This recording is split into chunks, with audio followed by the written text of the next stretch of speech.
Okay, Zac, we're back. Sorry, the internet was dropping with us there. So I was just really introducing today's transmission. Today is Equinox, a point of perfect balance of light and dark, one of only two in the year. And here in the Northern Hemisphere, of course, it's Ostara. So with all of that in mind, with the joys of spring and the energy of nature bursting forth, how would you like to really start this Equinox transmission today? This year in particular, it is very important to focus on the main aspect of equinox, which is, as you already said, equilibrium. It is balance. Nature, the earth, the cosmos, at that particular time, in a very clear moment, finds its absolute perfect balance. And this is a good way to start to feel inside, am I in balance or not? On days such as this, it is very, very clear. It is a barometer of your own feelings. And what we are seeing, particularly on Earth at this time, when we are looking at the energetic fields of humanity, there is many people not only feeling completely discombobulated, but totally out of balance. Now, do not lose heart, however.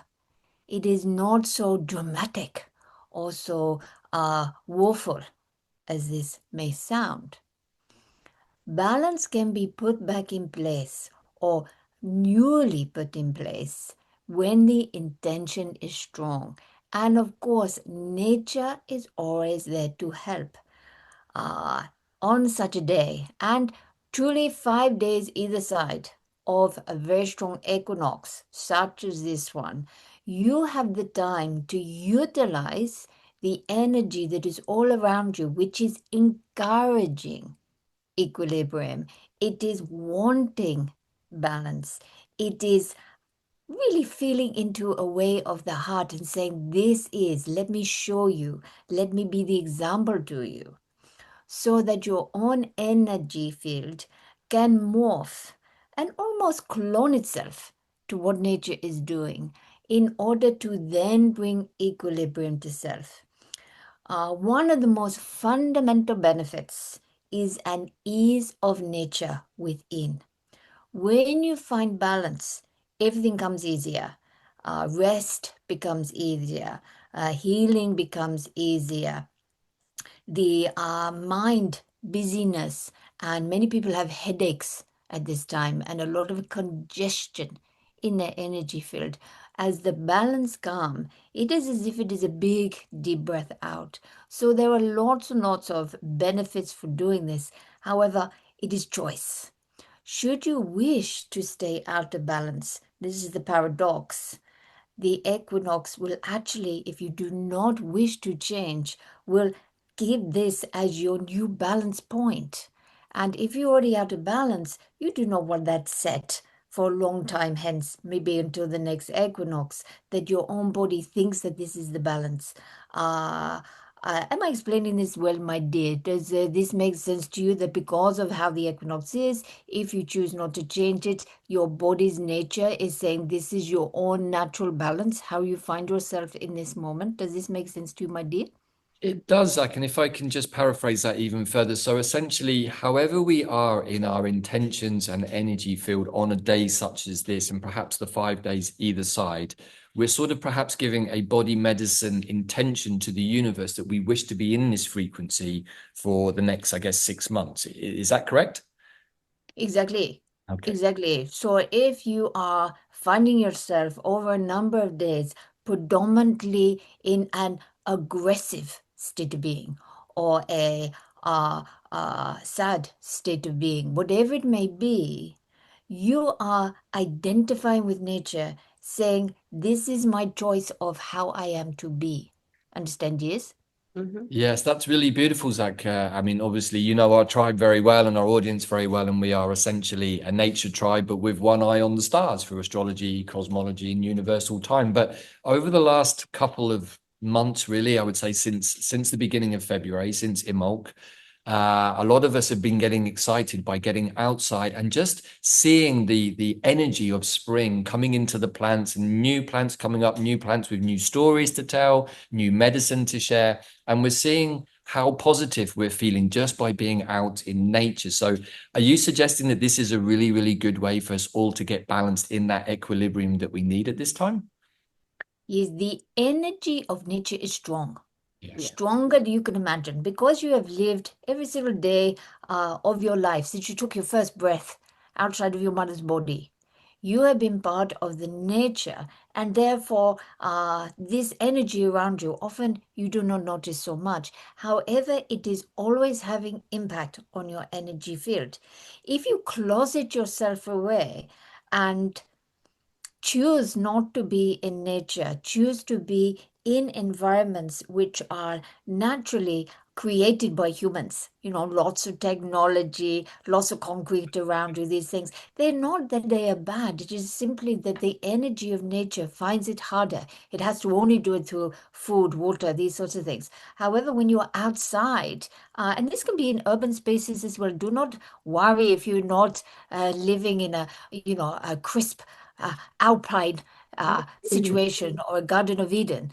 Anywhere that is outside and has some level of nature around will naturally start to pull your energy into that of nature and what nature is telling you, as you're saying, in conjunction with the stars.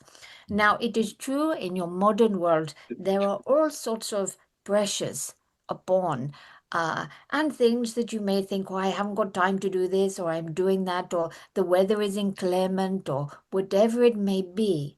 However, even a small amount of time every single day, one thing I would say is every single day, better to do 5 minutes every single day than to do an hour once a week. You understand? Yes. This is because this will then keep feeding your energy field. Even if you do nothing else but stand outside, breathe in, look up to the stars. If you're in a concrete jungle around you and you think, well, I can't see nature, you can by looking up at the stars. Push the energetic roots that you have down through the floor. Even if you are standing on tarmac or other such things, the earth is below you. And simply say, I am one with nature. It can be a mantra as simple as this. I am one with nature, because you are reminding your energy that you are first and foremost nature, way beyond what is actually going on in your individual life that may be causing different states of being and so forth. And therefore, as you say, regarding your question, the more that you can actually get out, and we would certainly advocate doing things that you enjoy, going on a little treasure hunt, doing whatever it may be in nature. Do it in a joyful sense, because joy opens up your heart. Joy is a state above happiness. Happiness is fleeting, but joy puts you in touch with everything. Set the intent that this will be a joyful experience, or at least part of your connection. If it is raining heavily on you and you do not like the wet weather, we cannot tell you, oh, this is completely joyful. However, you will feel enjoyed within it because of the difference it starts to make to how you are feeling. Understand, Jess, my dear? Yes, and perhaps following on from that, we have been exploring since this week a series of presentations, transmissions from nature, looking at the plants of spring. And the first one in the series was the plant primula, but also one that you know very well, Zac, because you prescribed it to me once, which is cowslip.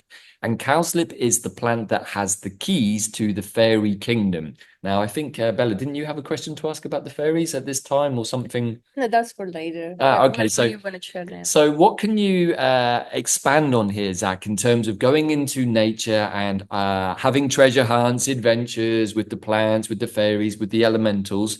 What can you share at this time about the importance of connecting to our creative energies, what we call perhaps our fairy or fae self?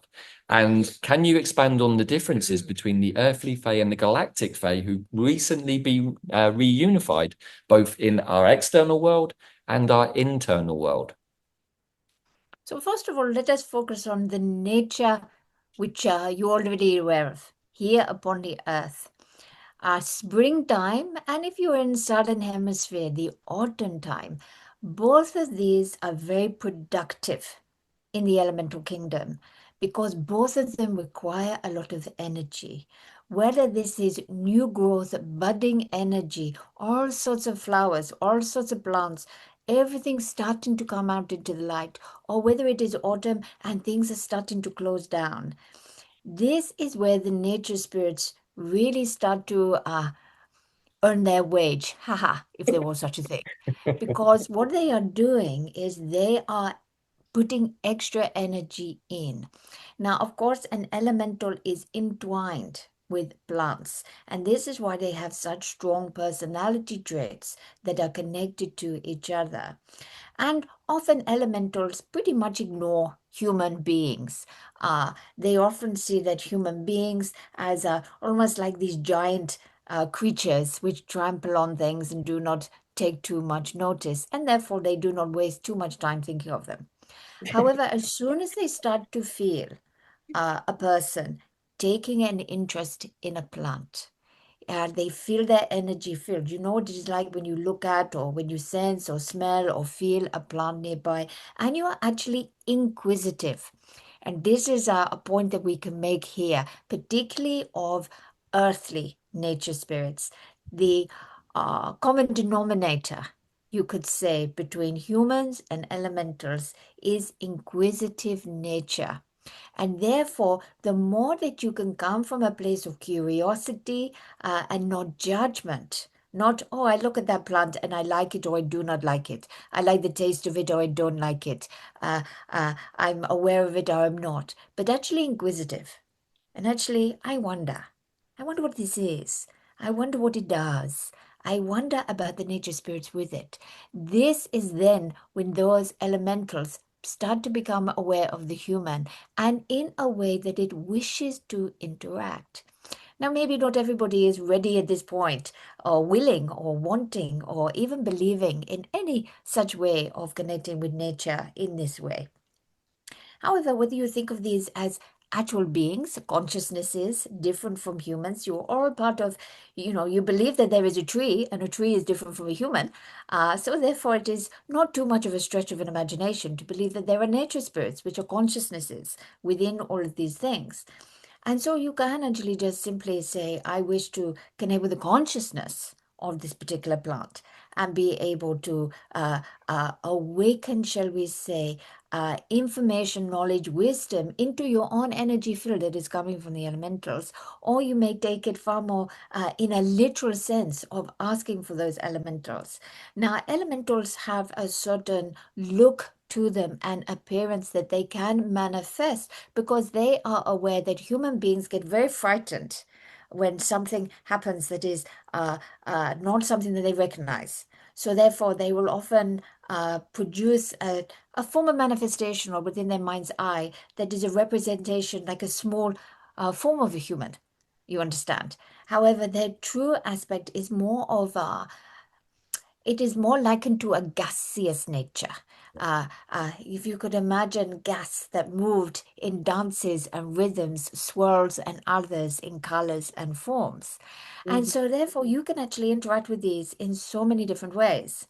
Now the cosmic elementals, they are a connected relative of that is here on nature. However, because the ones on the earth are so connected to plants and trees and all these different things, the air and so forth, if they are in a cosmic form, they do not have the same connection power.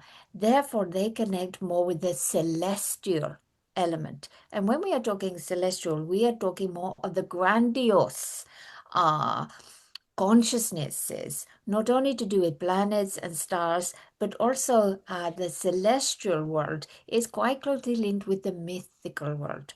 And therefore, the star fae, the star beings, those that are connected, may actually come to you in a way that you do not recognize as an elemental at all.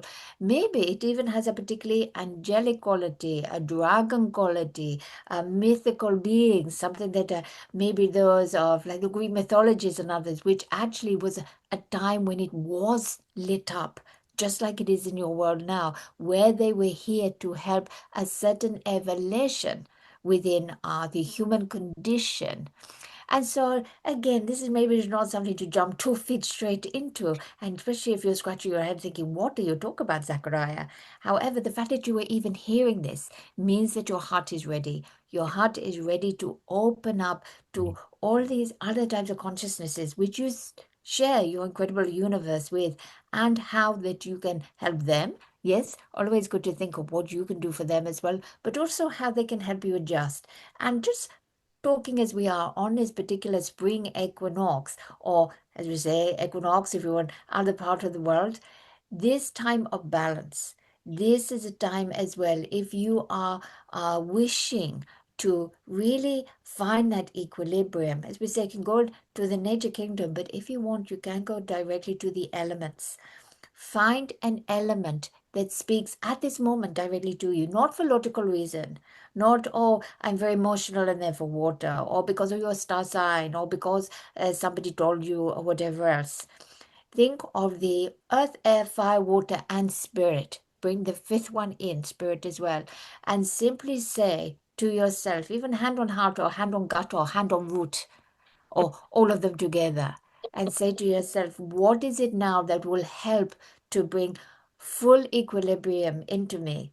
And then whether, say for example, you received fire at that time, you could simply ask for the elementals of fire that are around you, because all of them will be around you at any time, to help that process along. But remember, be inquisitive, be open, be thankful. All elementals, whether they are the star or of the earth, have quite particular manners, and they do like people to be polite. Think as if you were going to a time hundreds, maybe even thousands years ago, and how maybe you would be quite polite and not so informal. A little bit of formality at the start does no harm, and always be grateful. And then be amazed at what you could receive. I talk much. Does this make sense to you, my dears? So much Absolutely. sense. Beautiful. We're loving it, Zac, and I love that we started the conversation with nature and the equinox.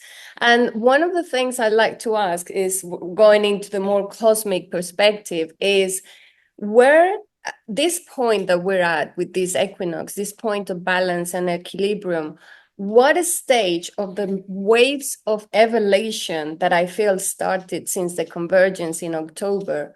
Where are we with those waves of evolution? Are we going kind of into stronger waves? Where are we with that? And together with that, the whole situation with 3i Atlas and Jupiter that happened just a few days ago, where does that leave our solar system? Yeah. Where are we with that? Well, not only are you past the tipping point, you're on the cusp. Now, you could think, well, if we're past the tipping point, whatever happens, we are moving into that elevated state. And I've said much, many transmissions for a long time, that everybody is getting there. However, this is one of the final hurdles, this cusp point. Right. And it is not that you would tumble down to some sort of oblivion, simply that they're a bit like falling down a hill that you've spent a long time walking up. You know, I have to get your energy again to walk up it all over again. What the cusp is to do with the collective experience. Yeah. So at the moment, on an individual level, everybody is at a point, their energetic state has changed. Should they wish to fully engage with it, to be at a point of spiritual maturity, elevated maturity, to be able to come to this place of, again, equinox, another to do with equilibrium, to push past particularly prejudices, particularly those things that have been hardwired from a long time ago, particularly ideas that even yesterday or the day before seemed absolutely potent, ripe, correct, ideal, and go deeply into the heart and be courageous enough to form a wave pattern of truth. Okay. Now, thinking, what does this got anything to do with it? What does he mean by a wave pattern of truth? When you get a number of individuals, they will, of course, have a lot of mental patterning as well as their other energy. when they come together collectively, what can happen is the most dominant of the mental patterns takes precedence. Yeah. Okay. So you can see this in a mob reaction, for example. This is where this can be seen. On a more subtle reaction, when people comply and decide that actually stronger together and coming together, and the hearts sync up, when the hearts are the things that actually lead, then this becomes a lot easier. However, in times such as you're living at the moment, where there is much thought and there are choices and decisions being made, where within there is a lot of decisions that are saying, no, but I need to get my head involved in this. What can actually happen is people can become incapacitated. The group can become quite bit like fight or flight. It can either be very, very aggressive and move in action too quickly without full thought, or it can become quite paralyzed and then the energy becomes quite stagnant.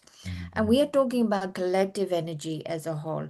However, if people have the courage to feel into themselves, and this is not from a logical point of view, whether they hear energies such as I, Zachariah, talking, or they simply feel it in their heart to know that they join their energy together, they allow the freedom to come into the collective experience with simply the intention of the wave of truth. And we are using the word truth slightly differently from how it is used in the modern English language. What we mean by the wave of truth, what truth truly is actually the innocence of the heart, the part that exists, that goes beyond any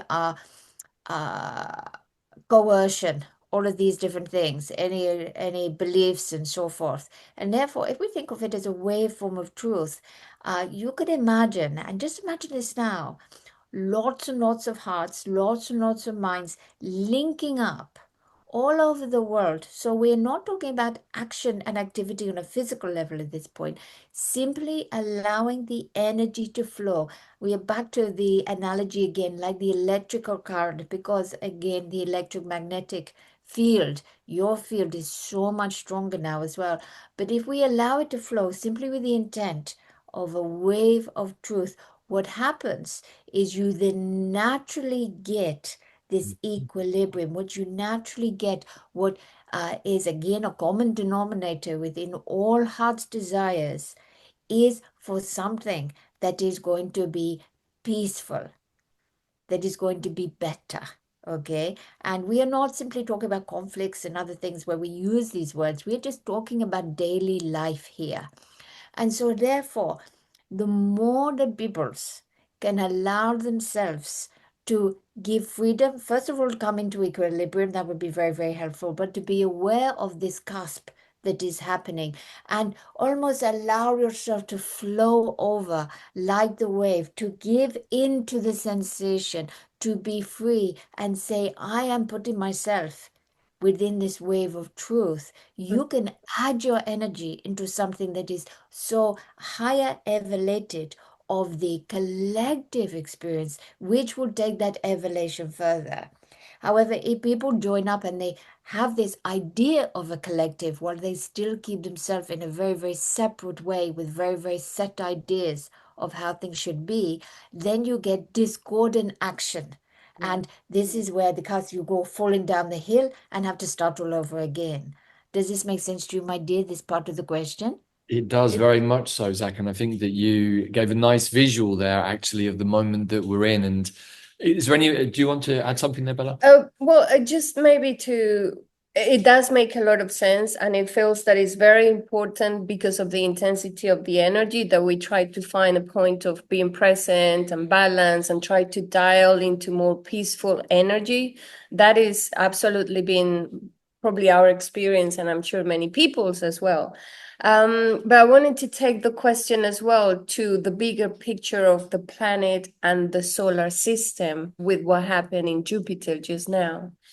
Yes, this is very good. This is the second part, as you said, of the question. So, should all of these things happen, the universe, and particularly your solar system, is watching very, very closely. The action, the energy of the earth can be read from afar due to the action and connection of the humans.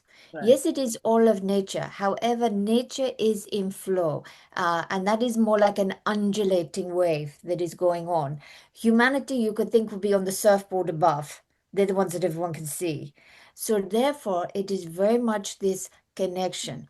Since the three-eye atlas, as the celestial body has been named, has moved through Jupiter as well, this has brought a level of compassion wave. We've talked about compassion for a long time.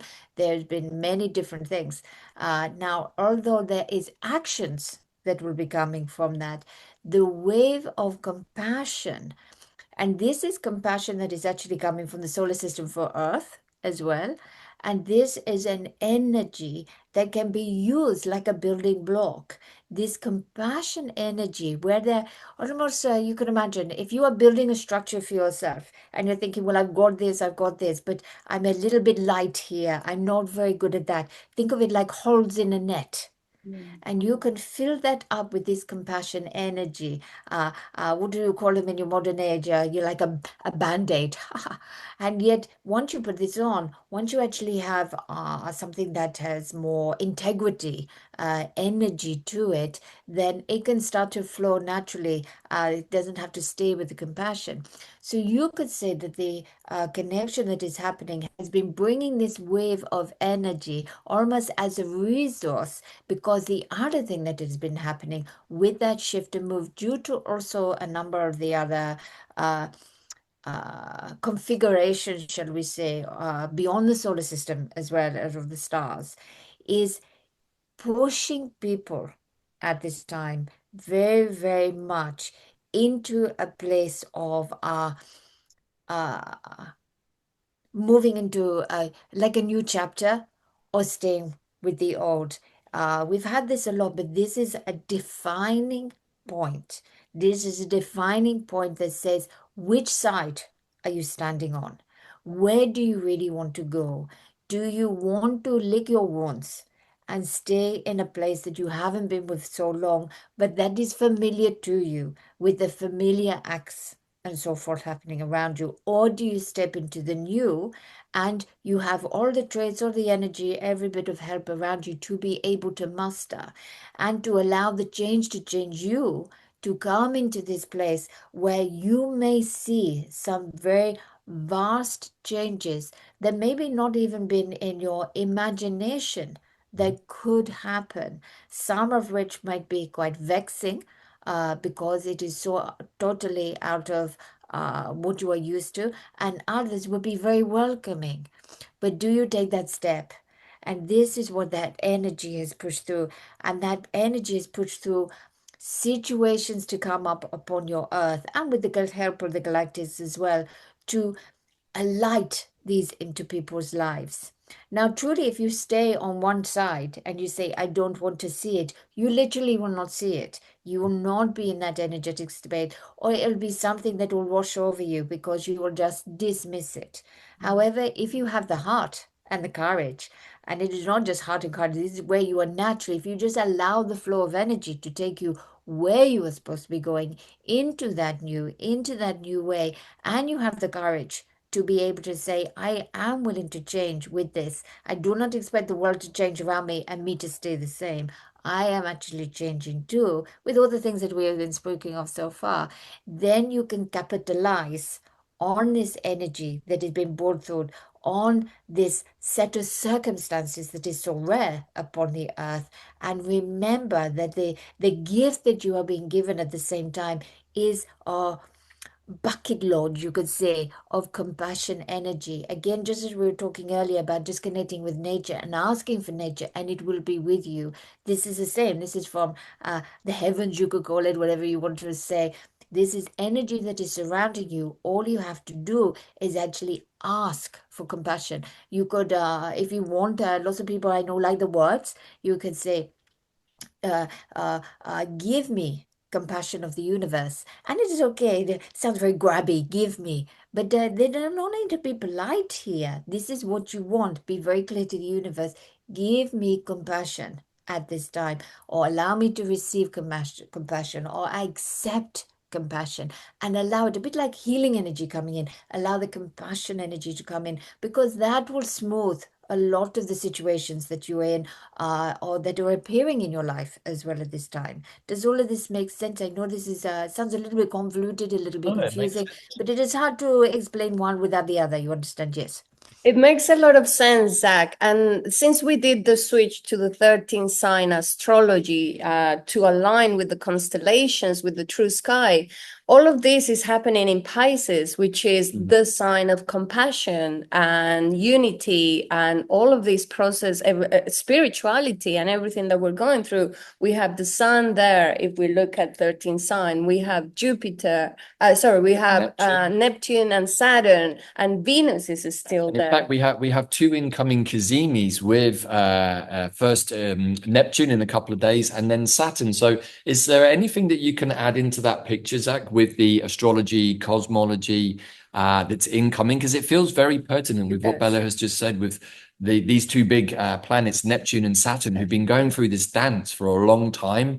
It feels like Saturn has been asked by Neptune to reconfigure the form that we are existing in, but through the filter of Pisces, the collective, and compassion, but also Neptune, who is the we can say the lord of the watery world, which somehow implies Atlantis. So there's a lot here that feels juicy. So can you add anything or extract anything there for us to share with the audience? It certainly is situations where the old and the new collide.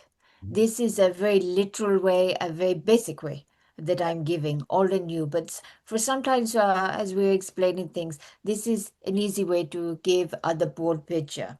Now, for the new to come in, sometimes it has to shine a light on why we are leaving the old. We can all get very sentimental about things that actually we did not enjoy at the time. And we say, oh, but I really wanted to be like that. Wasn't it wonderful? But actually, when you were living it, it wasn't wonderful at all. And so therefore, the two coming together is a bit of a reminder as well that not only is the energy quite different, but everything has its time. And this, as you say, Pisces, and the water, the fishes, and all of these other things. This is about flow, and compassion is all about flow. And give compassion to yourself even before you give it to others. Now, that is not about holding it back. It is simply saying there's enough to go around. And we offer now, or should I say, when I look at human beings, especially Zachariah, was very compassionate. Not to blow my own trumpet. Zachariah is very compassionate about all the animals of the peoples. But knowing and being in other human lives and also seeing the peoples, this does not always come naturally to people.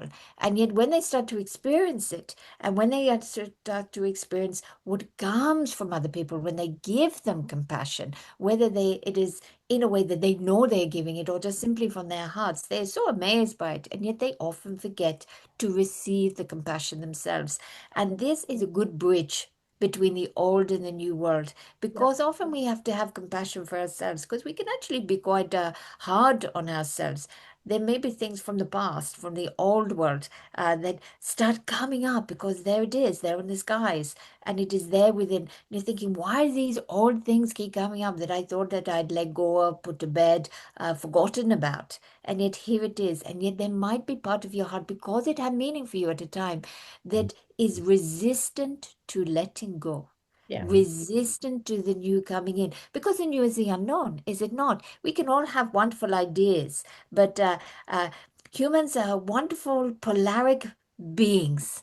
And therefore, as much as we might have wonderful ideas of the new in the dark of the night, we might think to ourselves, oh no, but it might be bad. It might be this, it might be that. And we put blocks upon wonderful things coming in. Therefore, if we ease the way, a bit like a squeaky hinge, if we ease it with compassion, suddenly it moves so much easier. And so does our transition within our changes move so much easier when we douse everything very goodly with compassion. Understand, yes? Beautiful. Yes, like that's beautiful. And you've just brought into at least my awareness, like, of course, plants can also help us with compassion. They can also open up our heart space, and they can also take us to a place of non-duality, as we call it, the eagle's perch, or the fifth dimension, and the sixth dimension of compassion, of unconditional love. So, do you have any of your plant friends that you'd like to maybe suggest to our audience to help them if they're struggling with compassion, or perhaps even getting out of balance in the duality of what is happening right now?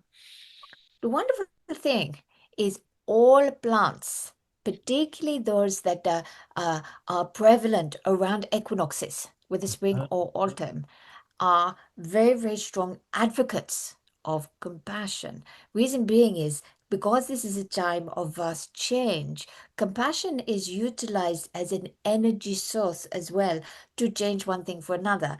You could think of like a little seed or a bulb and that growing. And you think, well, it's just nature, this happens. But it likes the status quo. And therefore, every single change, it is actually using energy that you could actually think of as compassion energy to let go each time of the state of being that it was in to come into the new without knowing exactly. So when it breaks the surface of the earth, for example, it does not know fully the conditions that it is going to meet. What if it comes out on a beautiful day and yet there is a vast frost a day or two later? So therefore, this compassion energy is very strong. What I would say is it can be any of them for certain. What I would do is also seek out the beech tree. There are many beech trees, of course, all over the world, not just in the Americas and the European countries. And if you cannot find a beech for any reason, or horse chestnut will be very good as well, silver birch, and also the copper beech too. These are all very, very good trees for opening your heart. And as the compassion energy is so prevalent at this time, even though these are for opening your heart space, they will naturally allow compassion energy to go rushing in. You Yeah. understand? Yes. Yeah. Uh, I do have a particular enjoyment of the snowdrop. However, I do believe that in most parts this may not be so prevalent at this time. But if you can, or even pictures of snowdrops or other, there is no more compassionate a plant than that one in its all right and what it does within a person. Understand, yes? Yes, that's really beautiful, Zach. And of course, we featured Snowdrop pretty much every year, but we looked at it deeply this year because it's one of the first plants that comes up in the Northern Hemisphere, which is nature's way of saying, hey, we're back. And so Snowdrop carries that energy of rebirth, of renewal, but also of resilience because it survived often in frozen ground over the winter. And It made it to the sacred book. it made it into the sacred book, as indeed have you. But also, we had the moon of the birch at the beginning of the Celtic tree calendar, which we looked at, and the silver birch especially has that beautiful quality of the silver queen of the woods. It has the really refreshing sap that it shares with people if done responsibly. But it's also a tree that is a pioneer, and it seems so relevant in this moment because it feels like we are all pioneers now as we enter the new earth. Is there anything you'd like to talk to of that, Zac? Well, certainly as well, just for ease, for anybody listening that wants to go in search and think, well, I don't really recognize plants and so forth. Look at those elements within the plants, within the trees that have a silver or a white quality.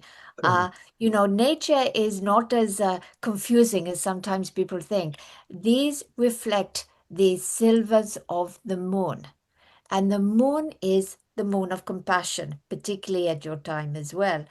And so, just as you say, as we are opening up to these things, as there is a need for resilience, this is why compassion comes up so much as well. It often comes up when people are needing to be resilient. It is a great bridge. So, if you're feeling at this time, but there's just so much going on, there's too much on my shoulders, I haven't got the time to go skipping into the woodlands. to take time out to do this. This is exactly the time to do it. If Right. you are feeling under pressure, if you are feeling stretched beyond measure, if you are feeling that you do not have any resilience left, if you are feeling that the earth and the world and humanity is asking too much from you now, Yeah. simply know that nature will hold you up. It has its own ways of supporting, yes, itself, but it is here. Humans were designed to move around the planet, to not be fixed by roots in one place. And nature gave a wonderful boon to all humanity. It took, you could say, a vow to help humans, because they knew that humans were going to be confused and this, that, another, because it did not have a rooted spot all at the same time. And therefore, all of nature, I'm putting this in a very human way, but you could say took a vow to help. And that is why whenever a human being puts its heart out to nature and asks for the help, uh, it has a very good reason, nature, for it to not respond in kind. Understand, yes? Yes, and we were just chuckling here, Zac. Do you want to share, Bella? You can. So today, of course, is Equinox. It's a great day to get out making plant medicines, and so we've been making essences this morning. And lo and behold, the one that Bella chose was Silver Queen, the Artemisia. the Artemisia ludovinciana, the Silver Queen. So it's nice to know that we're on point. And would it be advisable also, Zac, maybe to take some colloidal silver at this point, perhaps? Yes. Now, colloidal silver can be a little bit toxic for some people if they have a lot of toxins in their body. So just to be careful, hold it and not to your heart. Hold it actually to the base of your back. So it is where the sacral is, but on the backbone. Understand? Now, without going into all the details, all right, but take the bottle or however you have your colloidal silver, hold it there and say, do I take this today? Just do it day to day, because different times will have, because this is actually will connect as well with what is going on in your digestive system. Where there are certain parts that will tell about toxins and others. One's where it will help and one's where it will not. And just go on your own guidance. But yes, this is very, very good. And just to point out as well, to everybody that is listening, just as you said there, different Bella, you have been listening, just as David is, to nature for a long time. And you are naturally inspired, naturally connected in this way.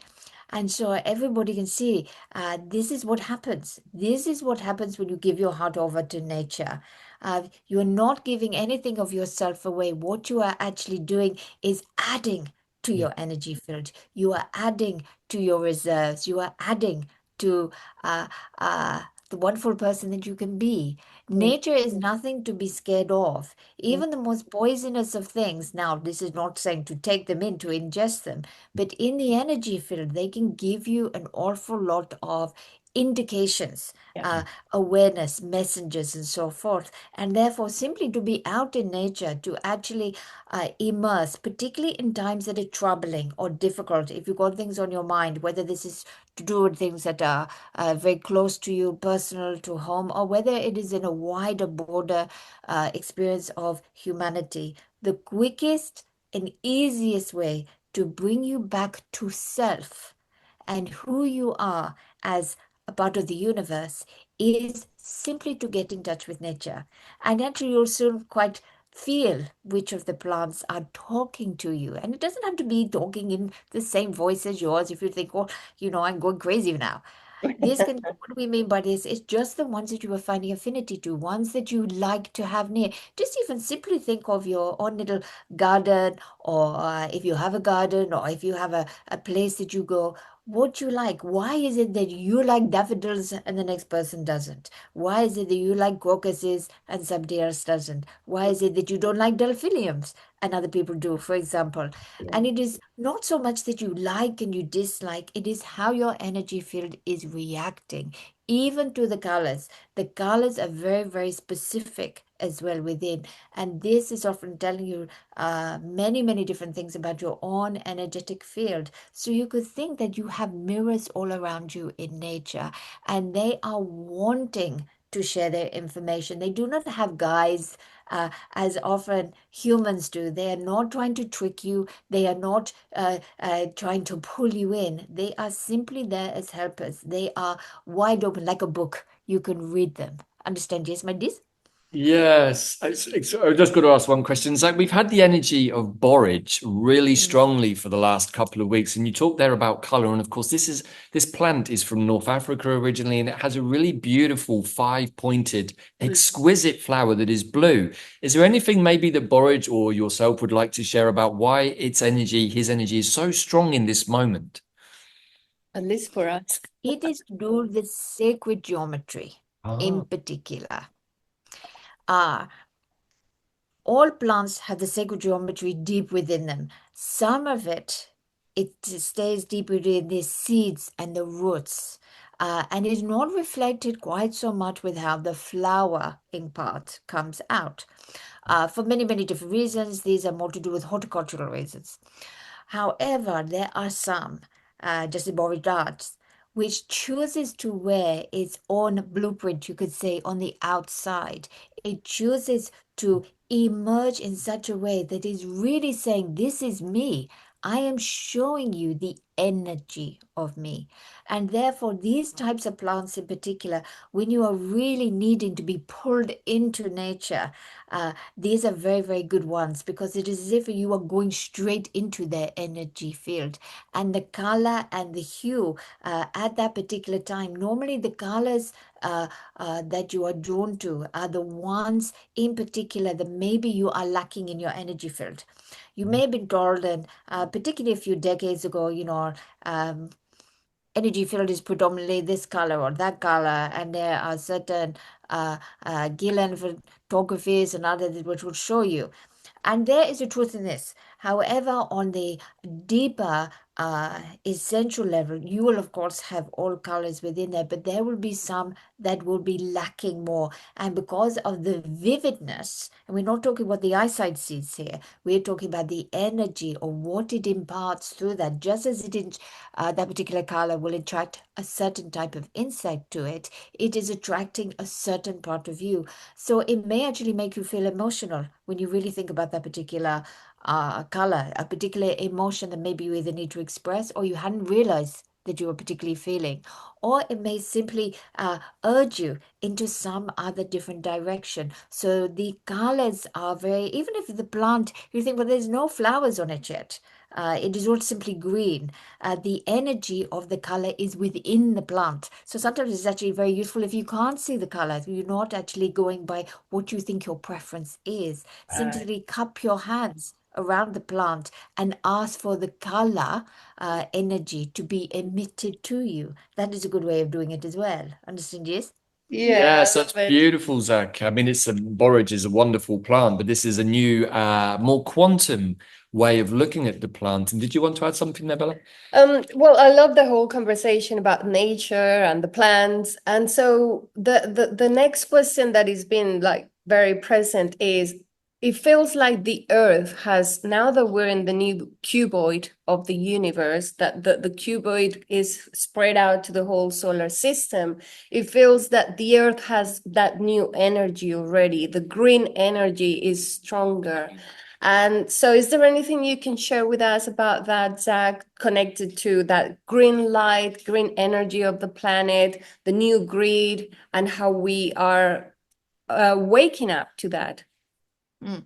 Certainly. So with the cuboid expanding exponentially in all directions, the cuboid of the universe had been quite specific for a very, very long time. But due to the maturity of the Earth now, due to the evolution factor, there needs to be more space. There needs to be more integration with further reaching in the universe.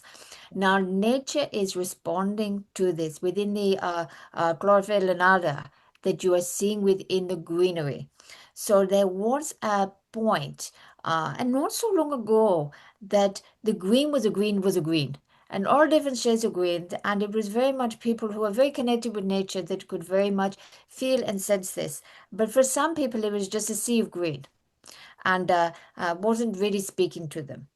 Now the energy is so infused with light as well. A lot of people may even sense that there are far more tonal qualities of the green, far more variations, far more energy, as if light is literally being expended from within. You could say that the stars, as it were, are shining out from within every single leaf and stem and so forth, just as it is coming out from people. Now, people are starting to radiate light. They have always radiated a certain amount of light, particularly from the heart. Now, due to the elevated state, this is also increasing exponentially. There is an expansion. So, nature is responding to what is happening to humans. Human is responding to what is happening in nature. Just as the light of humans is getting brighter, so the green, which is the predominant color throughout all of the plant and natural kingdom, is getting brighter also. So within the elements and within what is being changed, because of course the plants are feeding on the light, connected with water as well, it is coming through perhaps quicker. It is coming out in nature quicker than it is coming out in people's, for many, many different reasons, this new quality of the energy of the light. It is receiving the nutrients that were gifted via the bypass of 3i Atlas, another by the whole plasma field changes, by the supernovas and so forth. The nutrients that are coming through as well, there are some ancient nutrients which had not reached Earth for a long time, which are now starting to move in form. Now, one of the places which has been very much gifted first of this upon the planet is places where deforestation is very, very prevalent. The Amazon basin and other such parts of Colombia, parts of Yukon, parts of Canada, and particularly in the denser forestry regions of the middle parts of the European centers. Now, the reason for this is because there is an awareness of the forestry and the impact of humanity, and therefore this is giving a boost to this. However, wherever you are living, it will not be long before you are starting to see an increase in how quickly the production within the plants, how quickly they can grow, how quickly they can thrive in areas which do actually have still quite high levels of toxins and so forth. And therefore, from what your question stimulated really, Bella, is that with this interaction with the energy that is coming forth, what we're actually seeing in the extension of this is a bit like ivy growing, or a climber, a vine. It is reaching out in other directions. It is not just staying home within its own plant environment, within its own small clearing. You could say the forests of the world are joining up, not just staying in one forest.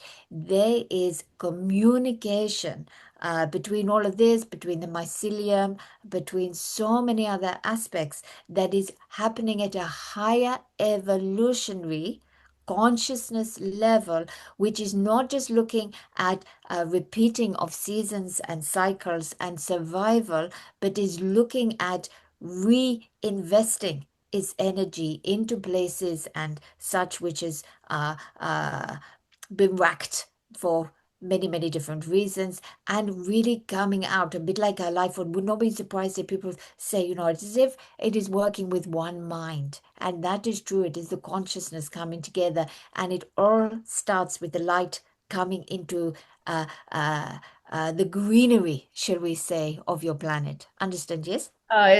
We understand and love it, because we've been working with that green light for such a long time, and it's part of everything we've infused our work with. But the other word that I have here very present is the pulsation of the earth. Has it increased? Is it sending a series of pulses that is calling us to reintegrate with the grid? I feel that as like the heart of the planet is pulsating is sending new pulses. Is that correct, or something like that? Absolutely. So, as you are aware, been talking for some time regarding the etheric nature, not of just of people or plants, the entire planet, but of the whole solar system, or the electrical circuitry upgrading. Let us simply for ease at this point, without going into all the things we spoke of the past regarding that. This has grown considerably. The electrical circuitry is so much stronger. And of course, how do electric circuits work? They are pulses, they are waves. The whole electromagnetic fields, even though they are wavering, there's all sorts of different things that are happening at this time. There is a strength, and there is strength within the people, but also within nature.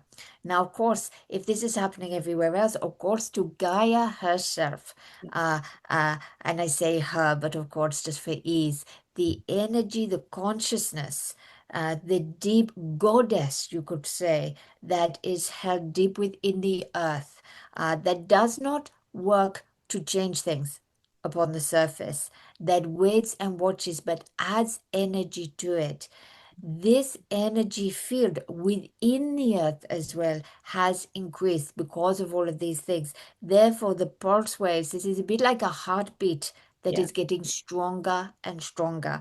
The more the pulse waves increase in their strength, the more hearty, you could say, that people can become. Hearty, as we look at the older expression, hearty as in healthy, as in strong, but also hearty as in coming from a place of the heart where there are not restrictions, where the new is actually encouraged, where the strength to move through and the resilience comes from. So you're completely correct. It's a bit of the chicken and the egg, though. Did it all start with the pulse wave coming from Gaia, or did it actually start with the waves coming into Earth? What we do know has happened in unison. Therefore, the more as well that people take care and become more aware of their electrical field, the role of magnetism and magnets within their lives, the more there will be also a revival of health benefits through magnets and others, because responding so much stronger to the electrical field. But when we relate it really to nature, nature takes it up like a wonderful gushing of water after a drought. The energy, the electrical impulses are giving you life and are giving a higher level of consciousness within the physicality. So the consciousness not just staying outside or being so aware, but just as within humans, there is a consciousness that is rising stronger within the plant kingdom, all fauna and flora, trees and so forth, and the land.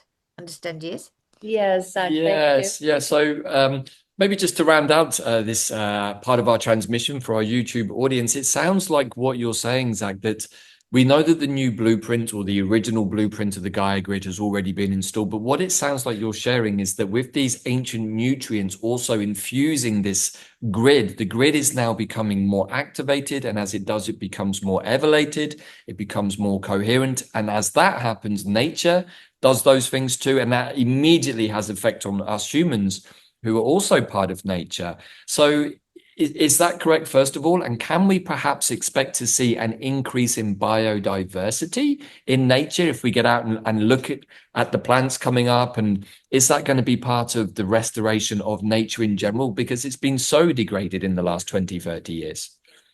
Absolutely. We always say the universe is ahead of the game, making solutions to problems that humans create. And others within the universe. And therefore, this has been long in the making. It is not for humans to take their foot off the pedal and say, well, nature is just doing it for us, but it will help significantly to change. So, as well as saying super breeds, you could say, of particular strains or very particularly medicinal plants and other, and those that are used for eating and herbs and so forth, hybrids as well coming through, and also a greater resilience to the toxins that you find here on Earth, just as humans are also doing. So they are really walking a parallel line with humans at this time, just as all the way that humans are changing and finding resilience, and their own DNA is upgrading. So too in the same way, and this is due to the nutrients and other such things, and also because their consciousness is getting stronger within. So rather than being simply, going completely and utterly with the flow,